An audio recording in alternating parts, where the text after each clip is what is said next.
اسلام ایک آفاقی مذہب ہے۔ جب ہم اسلام کو اس کے روٹ سے، اس کے بنیادی جو سورسز ہیں ان کے ذریعہ جب ہم اسلام کو سمجھنے کی کوشش کرتے ہیں تو اسلام کی آفاقیت سامنے آتی ہے، اور اس آفاقیت کے مختلف گوشے، مختلف خصوصیات سامنے آتی ہیں۔ بہت سے ایسے پہلو سامنے آتے ہیں اسلام کے جن پہلوؤں پر اگر ہم سنجیدگی سے اور ایمانداری سے اور پورے لوجیکلی اگر ہم اس پہ غور کرنے کی کوشش کریں تو ہمیں بات سمجھ میں آئے گی کہ اسلام ایک لوکل ریلیجن نہیں ہے، بلکہ ایک یونیورسل اور ایور لاسٹنگ ریلیجن ہے۔ اس کے میں نے جو پچھلے دنوں اس موضوع پہ غور و خوض کیا تو اس کے 5 بنیادی فیچرز ایسے سامنے آتے ہیں جو اس کی آفاقیت کو واضح کرتے ہیں، اس دین کی آفاقیت کو نمایاں کرتے ہیں۔ 5 بیسک اس کی کوالٹیز ہیں، فیچرز ہیں۔ پہلی چیز یہ کہ ایک بڑی جو غلط فہمی پھیلی ہوئی ہے کہ اسلام رسول اکرم صلی اللہ علیہ وسلم، جناب محمد رسول اللہ صلی اللہ علیہ وسلم سے آج سے 1450 سال پہلے شروع ہوا۔ یہی اسلام کے تعلق سے یہ پہلی غلط فہمی ہے جو اسلام کو محدود کر دیتی ہے۔ اسلام ایک ازلی مذہب ہے، یہ ایک اس کے اندر ایٹرنیٹی ہے، ایک ایٹرنل ایک فیکٹ ہے، یہ سچائی ہے، صداقت ہے۔ اسی لیے قرآن نے کہا، قرآن اس کے حوالے سے وضاحت کرتا ہے کہ ان الدین عند اللہ الاسلام، اللہ کے نزدیک جو دین ہے وہ صرف اسلام ہے۔ اس کا مطلب یہ نہیں کہ آج سے 1450 سال پہلے اللہ کے نزدیک اسلام دین ہوا، بلکہ ایسا نہیں ہے، بلکہ شروع سے اول روز سے جب سے انسانوں کی تخلیق ہوئی اور انسانوں کے لیے اللہ تعالیٰ نے دین کو پسند کیا، تب سے ان کے لیے جو دین پسند کیا وہ دین اسلام ہے۔ اسلام یعنی سرنڈر ٹو گاڈ، خدا کے حضور اپنے آپ کو سرنڈر کر لینا، یہی اول روز سے دین ہے، یہی اسلام ہے۔ نبی اکرم صلی اللہ علیہ وسلم، جناب محمد رسول اللہ صلی اللہ علیہ وسلم نے اس دین کو شروع نہیں کیا، بلکہ آپ نے اس دین کی سابقہ روایتوں کی تصدیق کرتے ہوئے، سابقہ نبیوں اور کتابوں کی تصدیق کرتے ہوئے اس دین کو مکمل کر دیا اپنی تعلیمات سے اور خدا کی آخری کتاب کے ذریعہ اس کو مکمل کر دیا۔ تو حضور پاک اسلام کو شروع کرنے والے نہیں ہیں، اسلام کو مکمل کرنے والے ہیں، یہ ازلی دین ہے۔ قرآن پاک میں ہے شرع لکم من الدین ما وصی بہ نوحا والذی اوحینا الیک وما وصینا بہ ابراہیم وموسیٰ وعیسیٰ ان اقیموا الدین ولا تتفرقوا فیہ۔ یہ سورہ شورى کی 13ویں آیت ہے، جس میں اللہ فرماتا ہے کہ اللہ نے تمہارے لیے جو دین مشروع کیا ہے، جو دین ثابت کیا ہے، یہ وہی دین ہے جو نوح کو دیا تھا، جو ابراہیم کو دیا تھا، جو موسیٰ اور عیسیٰ کو دیا تھا، اس سے الگ دین نہیں ہے۔ اور وہ دین یہ ہے کہ اللہ کی اطاعت قائم رکھو اور آپس میں فرقوں میں مت بٹو۔ ہماری پرابلم یہ ہے کہ ہم اللہ کی اطاعت کرنا نہیں چاہتے ہیں اور فرقوں میں نہیں بٹنا چاہتے ہیں، جبکہ دین کا بنیادی فیچر، بنیادی کلیدی جو چیز ہے تعلیم، وہ یہ ہے کہ ہم اللہ کی اطاعت کریں اور آپس میں فرقوں میں نہ بٹیں۔ بہرکیف اس آیت سے پتہ چلتا ہے کہ جو دین ہمارے لیے شروع ہوا ہے یہ وہی دین ہے جو پچھلے انبیاء سے ہوتا ہوا آ رہا ہے، لہٰذا یہ ایک ایٹرنل ٹروتھ ہے، نہ کہ 1450 سال پہلے شروع ہونے والا ایک مذہب۔ اس کا دوسرا پہلو جو اس کی آفاقیت کو واضح کرتا ہے وہ اس دین کا ابدی ہونا ہے، اس کی ابدیت ہے۔ یہ ایک ایور لاسٹنگ ریلیجن ہے جو ہمیشہ آخر تک رہے گا، قیامت تک یہ دین قائم رہے گا۔ یہ بھی اس دین کا قیامت تک ہونا، آخر تک ہونا، یہ بھی اس دین کی آفاقیت کو واضح کرتا ہے، یہ پہلو بھی۔ اور اسی لیے اللہ نے ایک ایسی کتاب کے ذریعہ اس دین کو مکمل کیا جو خود کتاب اپنے آپ پہ مکمل ہے اور دنیا کی اربوں کھربوں کتابوں میں واحد کتاب ہے جو اس کی ابتدا سے انتہا تک ایک محفوظ شکل میں ہے۔ اس کی بیسک جو ٹیچنگز ہیں اس میں سارے اہل اسلام کا اتفاق ہے، اس میں کوئی شک نہیں، کوئی اختلاف نہیں۔ جو قرآن کی مبادیات ہیں اتنے واضح اور کلیئر کٹ ہے۔ قرآن کا جو پیغام توحید ہے، پیغام رسالت ہے، پیغام انسانیت ہے، پیغام اخلاق ہے، تو قرآن کی بنیادی چیزیں، تو قرآن کا لفظ بھی اور قرآن کا معنی بھی جو بنیادی معنی ہے اس میں وہ محفوظ شے ہے، اس میں کوئی اختلاف نہیں.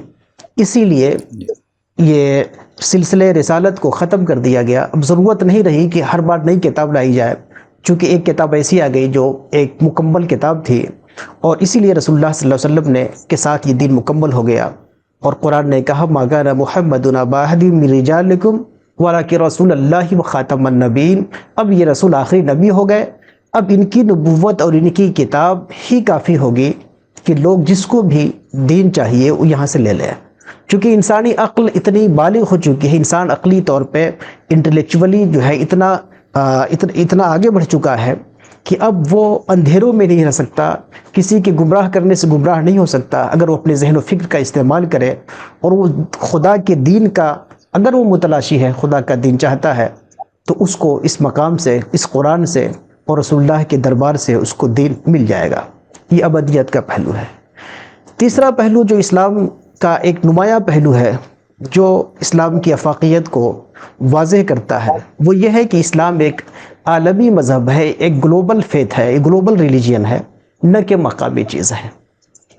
سیدنا عباس رضی اللہ عنہ فرماتے ہیں کہ ہمارے نبی صلی اللہ علیہ وسلم کی خصوصیت یہ ہے کہ اس سے پہلے جو انبیاء ہے وہ کسی خاص علاقے، کسی خاص خطے، کسی خاص قوم کے لیے آئے، جبکہ ہمارے نبی ان کا امتیاز یہ ہے، ان کی خصوصیت یہ ہے، ان کی شان امتیاز یہ ہے کہ یہ شرق کے لیے بھی آئے، غرب کے لیے، ایسٹ سے ویسٹ تک اور ساؤتھ سے نارتھ تک، دنیا کے تمام خطوں میں کے لیے، اور پھر ہمیشہ کے لیے. اس سے پہلے جو پیغمبر آئے وہ ایک خاص مدت کے لیے آئے، اور رسول اللہ جو آئے یہ ہمیشہ کے لیے، آخر تک، آخرت تک، قیامت تک کے لیے آئے.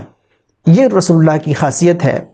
حضرت عباس کہتے ہیں کہ اس کا بیان قرآن کی اس آیت میں ہے وَمَا أَرْسَلْنَاكَ إِلَّا كَافَّةً لِلنَّاسِ بَشِيرًا وَنَذِيرًا وَلَكِنَّ أَكْثَرَ النَّاسِ لَا يَعْلَمُونَ. یہ سورہ سبا کی آیت نمبر 28 ہے، جس میں اللہ نے فرمایا ہے کہ اے نبی، ہم نے آپ کو ساری انسانیت کے لیے، سارے انسانوں کے لیے نبی بنا کے بھیجا ہے. ہم نے آپ کو عربوں کے لیے نبی نہیں بنایا ہے، بلکہ سارے انسانوں کے لیے بنایا ہے، پورے روئے زمین کے لیے بنایا ہے اور قیامت تک کے لیے بنایا ہے. تو یہ جو عالمیت ہے، جو عالمگیریت ہے، جو گلوبل آسپیکٹ ہے اسلام کا، جو ایک نمایاں پہلو ہے جو اسلام کو ایک یونیورسل ریلیجین کے طور پہ سامنے لاتا ہے. چوتھی چیز اسلام کی شمولیت ہے، جس پہ آپ بہت زیادہ زور دیتے ہیں ڈاکٹر صاحب، اور آپ اس کو بیان کرتے ہیں کہ یہ اس کا ایک بنیادی کریکٹرسٹک جو ہے وہ انکلوسیونیس ہے. یہ ایک انکلوسیو ریلیجین ہے، لوگوں کو یہ ایکسکلوسیو نہیں ہے. یہ باہر کرنے کے بجائے اپنے اندر سمونے کی صلاحیت رکھتا ہے، اور سب کو جوڑتا ہے. اسی لیے یہ جو سمونے کی جو صلاحیت ہے وہ ان کو بھی سموتا ہے جو اسلام پہ یقین رکھتے ہیں، اور ان کو بھی ساتھ میں رکھتا ہے، اپنے ایک امبریلا میں رکھتا ہے جو اسلام پر ایمان نہیں لاتے ہیں. قرآن نے کہا جو لوگ قرآن کو نہیں مانتے، جو اس دین کو نہیں مانتے، ان لوگوں سے بھی اس دین نے کوئی علیحدگی پسندی اور جنگ کی بات نہیں کی، بلکہ کہا کہ لکم دینکم ولی دین. آپ اپنے اگر اسلام کو قبول نہیں کرتے، آپ اپنے دین پہ رہیے، ہم اپنے دین پہ رہیں، لیکن آپ اپنے دین پہ رہتے ہوئے، ہم اپنے دین پہ رہتے ہوئے ایک چھت کے نیچے، ایک امبریلا کے اندر ہم ساتھ میں رہ سکتے ہیں. ایسا نہیں کہ اگر ہمارا فیتھ الگ ہے، نظریہ الگ ہے، تو ہم آپس میں ٹکراؤ کریں، بلکہ ہم ایک ساتھ رہ سکتے ہیں. لکم دینکم ولی دین. تو یہ خدائی چھتری کے نیچے ہم سب رہتے ہیں. خدائی چھتری کے نیچے سب آ سکتے ہیں، خواہ آپ اسلام پہ بلیف کریں یا نہ کریں، قرآن کو مانیں نہ مانیں، پیغمبر کو مانیں نہ مانیں، اس کے باوجود جو دوسرے لوگ ہیں وہ ساتھ میں رہ سکتے ہیں. کوئی اس میں تنازع نہیں ہے، کوئی کلیش نہیں ہے. یہاں تک کہ تاریخ انسانی کا پہلا جو تحریری ہمارے پاس جو میثاق بنا، تحریری جو معاہدہ طے ہوا، لکھا گیا، سامنے آیا، جو ایک ریٹن کنسٹیٹیوشن ہے، جو فرسٹ ریٹن کنسٹیٹیوشن ہے، وہ میثاق مدینہ ہے. رسول اللہ صلی اللہ علیہ وسلم نے مدینہ میں مختلف مذاہب کے لوگوں کے ساتھ مل کر ایک ایک ایسی اسٹیٹ قائم کی جو ریلیجیس بھی تھی اور سیکولر بھی تھی. ریلیجیس تھی چونکہ اس کے قائم کرنے والے رسول اللہ تھے، اور اس کانسیپٹ کے اعتبار سے وہ سیکولر اسٹیٹ تھی کہ اس میں دیگر مذاہب کے لوگوں کو بھی مکمل طور پہ آزادی تھی ساتھ میں رہنے کی. اتنی آزادی تھی کہ اس کا ایک بنیادی پوائنٹ ہے، اس میں وہ جو میثاق مدینہ ہے اس میں لکھا ہوا ہے کہ ان یہود بنی عوف امۃ مع المؤمنین، کہ بنی عوف کے جو یہودی ہیں وہ مؤمنین کے ساتھ ایک امت ہے، ایک نیشن ہے، ون نیشن ہے۔ تو ون نیشن کی تھیوری کہ ایک زمین پہ رہنے والے لوگ ون نیشن ہیں، اور ان کا مذہب الگ ہو سکتا ہے، ان کا کلچر الگ ہو سکتا ہے، اس کے باوجود ون نیشن ہے۔ تو یہ ون نیشن کا پریکٹیکل کانسیپٹ سب سے پہلے رسول اللہ نے دیا۔ یہ بتاتا ہے کہ شمولیت ہے اس کے اندر، اسلام کے اندر انکلوسیونیس ہے، کہ لوگوں کو ساتھ میں لے کے چلتا ہے۔ اسی طرح جو لوگ اسلام پر عمل کرنے والے ہیں، اسلام پہ یقین کرنے والے ہیں، بلیف کرنے والے ہیں، اسلام کو ماننے والے ہیں، اگر یہ بھی آپس میں کسی مسئلے پہ اختلاف رائے رکھتے ہیں تو ان کے بارے میں اگر یہ اختلاف کے ساتھ تنازع نہ کریں، آپس میں ٹکراؤ نہ کریں، نفرت نہ کریں، لڑائی نہ کریں، کلیش نہ کریں، ایکیڈمک اور علمی اختلاف رکھیں، تو اس اختلاف کو بھی اسلام برداشت کرتا ہے۔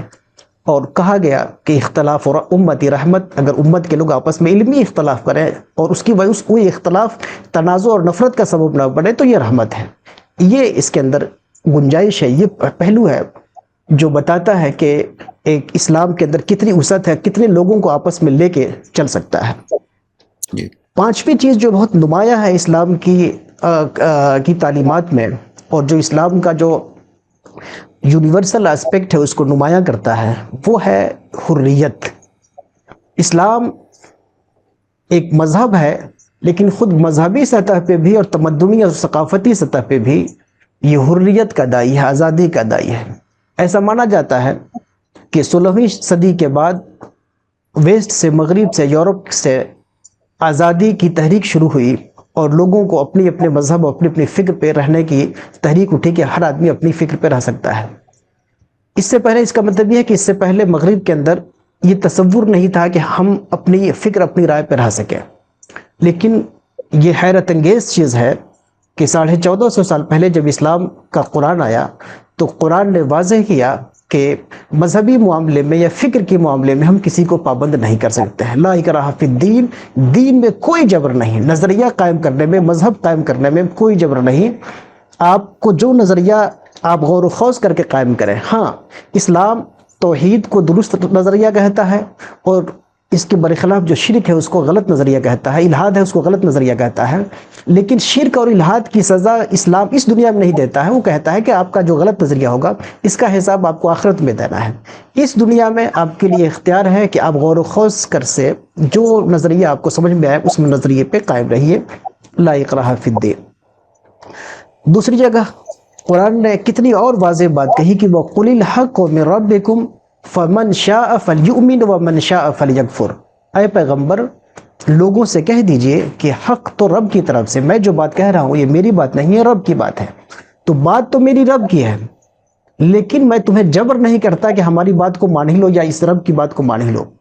تم غور و خوض کرو، ہماری باتوں میں غور کرو، تدبر کرو، تم کو بات سمجھ میں آ جائے تو ہماری بات مانو، نہ سمجھ میں آئے تو نہ مانو، اس کا انجام تم کو جھیلنا ہے۔ فمن شاء فلیؤمن، جو چاہے وہ ایمان لائے، ومن شاء فلیکفر، اور جو چاہے وہ کفر کرے۔ آپ کا اسلام میں قبول کرنا یا مذہب قبول کرنا آپ کی مشیت، آپ کے ارادے، آپ کی چوائس پہ ہے، آپ کی آزادی پہ ہے، کسی کے دباؤ پہ نہیں ہے۔ تو یہ پانچ جو اسپیکٹس ہیں، پانچ جو پہلو ہیں اسلام کے، یہ بہت نمایاں کر دیتے ہیں اسلام کی آفاقیت کو، اسلام کی یونیورسلٹی کو۔